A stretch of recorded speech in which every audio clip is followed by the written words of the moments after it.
Please welcome Director of AIPAC AIEF in Israel, Dr. Cameron Brown.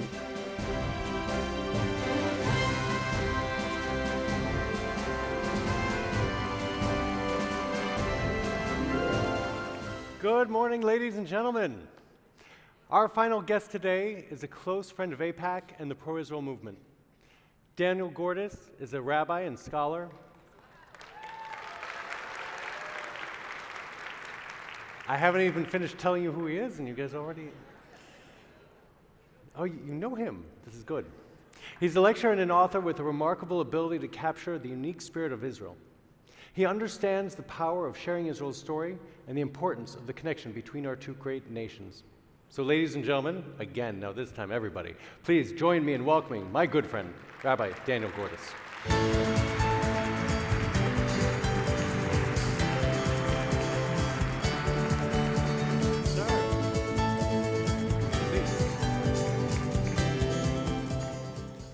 So, as we've just heard, we are just days away from an election in Israel.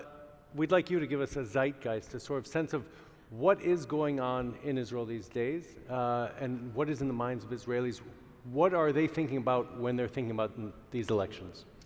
Well, obviously, Israelis is a kind of a term that, just like Americans, what are Americans thinking? A lot of different kinds of Americans are thinking a lot of different kinds of things, and the same thing is true of Israelis. But I think most Israelis would agree that this is not a policy or issue-oriented election, but really a referendum on personality. It's a referendum to a certain extent on Benny Gantz, but it's certainly a referendum on Bibi Netanyahu, and as everybody knows from the polls, there are two very large groups of people who are in favor of Bibi or who are in favor of Benny. We only do people with a B at the beginning, and it just keeps everything so much simpler. Those people who are in favor of Netanyahu, I think, make the basic argument that Israel's international security position is as strong as it has been in a very, very long time. Perhaps even more importantly, I think they will point out that Bibi is the one who can claim credit, rightly so, I think, for not having taken Israel to war on several occasions when there could have very easily been a war over the course of the last few months. People argue that those to the right of Bibi would have wanted to go to the war. People to the left of Bibi, before this current round of elections, would have had to go to prove that they had what it takes to go to war.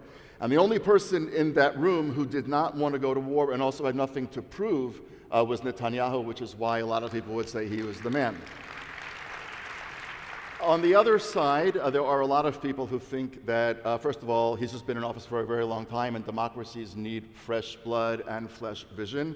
There's very little conversation in Israel as to whether or not some of these corruption charges are likely to be true. The question among people is how much that really matters. Some people say that it's just the way you do business in the Middle East, and some people think that that's actually very problematic for a democracy. And they point out that though the right has tried to portray blue and white as a kind of a leftist party, they point out, I think also rightly, that that's ridiculous, and that the leftist party, so to speak, is made up of three former chiefs of staff of the Israeli army who obviously care a lot about Israel's security and know a great deal. The only last thing that I'll say about this is that since there is really no real serious policy conversations, one of the things that's really worth noting is that there is not a single major candidate anywhere in the spectrum who's talking about an immediate solution to the conflict with the Palestinians.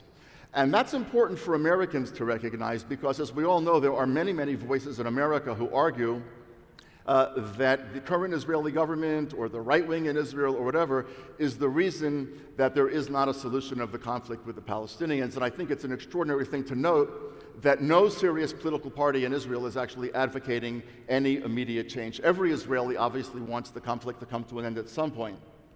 But those people who think that somehow Israel could bring this to an end but isn't, ought to ask themselves, why is it then that no major candidate is actually advocating that?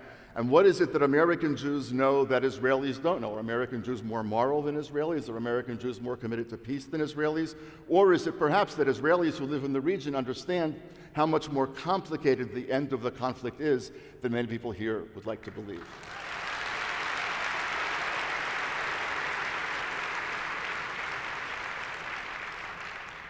So I want us to switch gears for a second, and I want you to put on a different hat, or a different kippah. And that is the chair of the core curriculum at the Shalem College in Jerusalem, where you're a senior vice president. There are a lot of people who are sending their children off to colleges. They're increasingly progressive children off to college campuses, in particular in America. I imagine there are a lot of people in this room who are sending their children off, who are concerned about what it means to send children off to campuses that are increasingly hostile to Israel.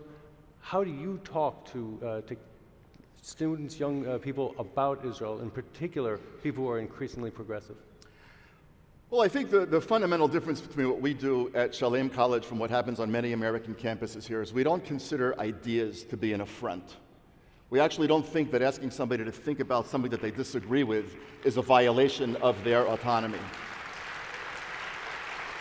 And so what we do is we take a couple of hundred of Israel's very, very finest young people, the vast majority of whom have served in the army, the vast majority of whom have already done pretty extraordinary things. And we say to them, actually, if what you want is to be free of microaggressions, meaning you don't want to be forced to read anything that's going to make you think differently, you're in the wrong place.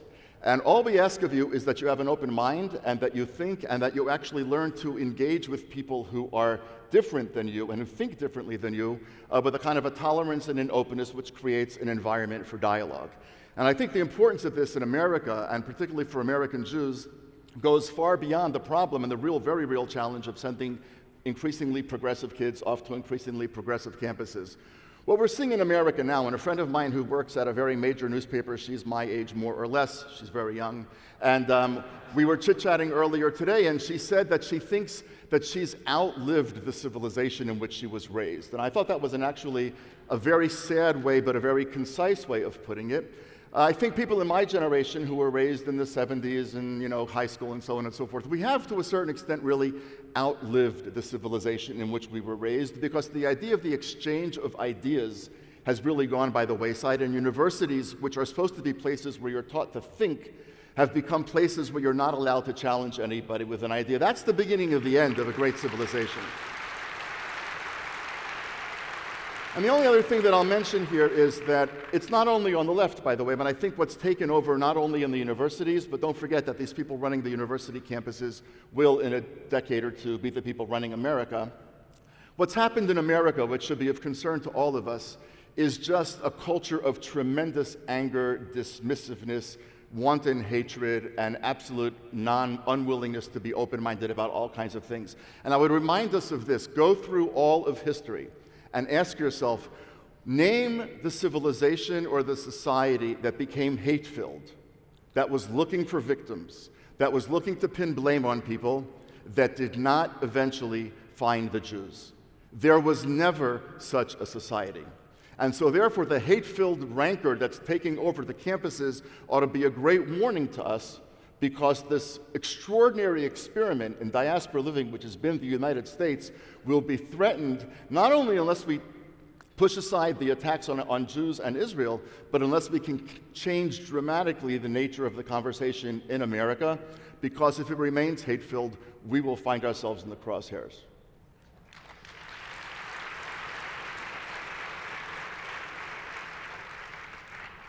So as just a few people in the audience are probably aware, you're also the author of A Concise History of Israel, a fabulous book. And I'd like you to then, with someone with that sort of perspective, to zoom out.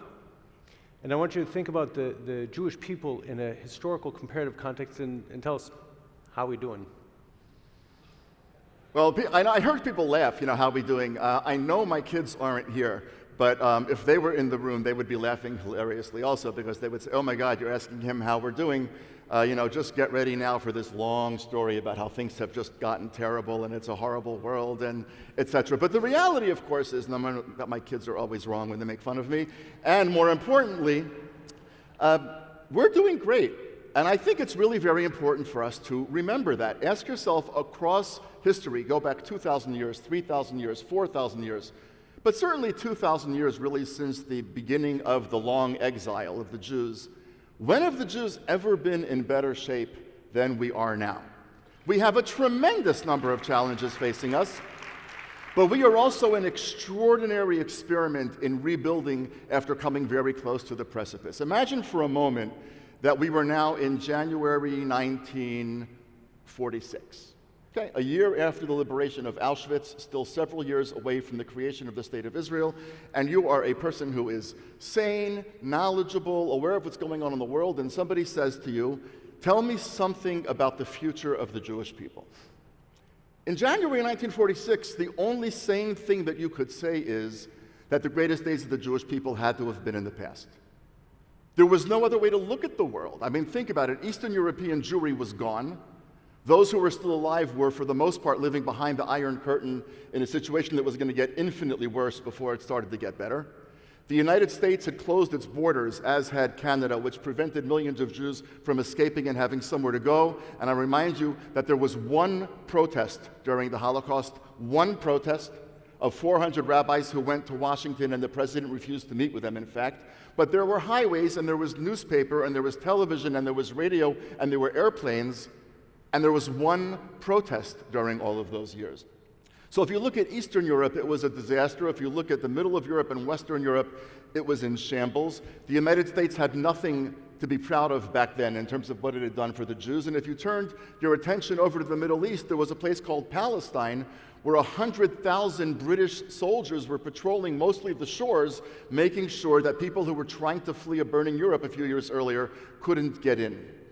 Now, if you looked at that world, you would have had to have said, the greatest days of the Jewish people are behind us.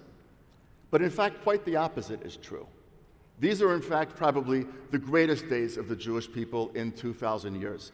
They're the greatest days because we have a state of Israel.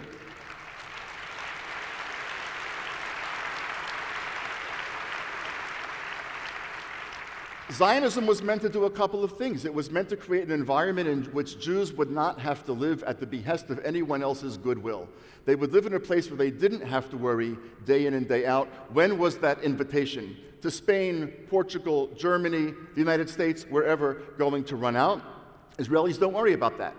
Zionism was actually meant to provide a model of Jewish life in which assimilation would not be a paramount issue. And ask Israelis, Shmuel Rosner just did this in a poll, ask Israelis what percentage of them are worried whether or not their grandchildren are going to be Jewish. The percentage who answer that they are worried approaches actually zero. And Zionism was meant to restore the Jewish people to a kind of a real whole with literature and music and theater and so on and so forth.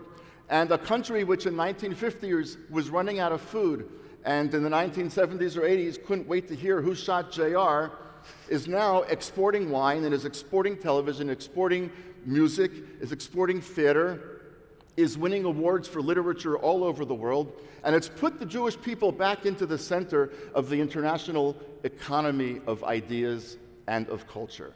That means that what Zionism has done is that it's made the Jewish people a three-dimensional people once again, and that's what's enabled American Judaism to be the extraordinary success that it is. So the last sentence that I'll simply say is, of course, we face many challenges.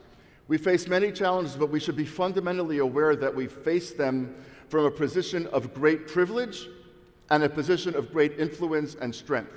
And our responsibility is to make sure that we want to do everything that we need to be able to do so that 2 generations from now, when our grandchildren are sitting on this stage, they will say that they too live in the greatest era of Jewish history because of what the people in this room today knew they had to do. Thank you. Excellent.